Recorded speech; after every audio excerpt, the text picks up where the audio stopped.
शुक्रतारा मंद वारा चांदणे पाण्यातून. हे शब्द कानावर पडले तर मराठी रसिकांच्या हृदयाची तार छेडली जाते, हो की नाही? आणि डोळ्यासमोर येतात अर्थातच अरुण दाते. अरुण दातेंचं हे पहिलं मराठी गीत.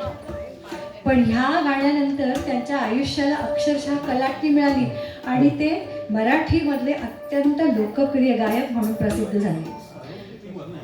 त्याआधी अरुण दातेंनी कधीच मराठी गाणं गायलं नव्हतं. अरुण दाते रेडिओवर गझल गायक म्हणून प्रसिद्ध होते. संगीतकार श्रीनिवास खळेंनी अरुण दातेंची उर्दू गझल एकदा रेडिओवर ऐकली आणि त्यावरून त्यांना शुक्रताराची चाल सुचली. त्यांनी हट्टाने ते गाणं काही झालं तरी अरुण दातेंकडूनच गाऊन घेतलं आणि त्यानंतर सगळा इतिहास झाला. गझल खेरीज दुसरं काहीही मी गाणार नाही असं ठरवणारे अरुण दाते शुक्रतारानंतर मराठी भावगीत गायक अशाच सिद्धींनी प्रसिद्ध झाले. त्याचं सगळं श्रेय ते कवी मंगेश पाडगावकरांना आणि संगीतकार श्रीनिवास खळेंना देतात. हेच गीत आता आपण ऐकूया. आपल्याकडून सादर करतील डॉक्टर सुनील परांजपे आणि डॉक्टर लीना कारखानीस. शुक्रतारा मंदवारा चांदणे पाण्यातून.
तू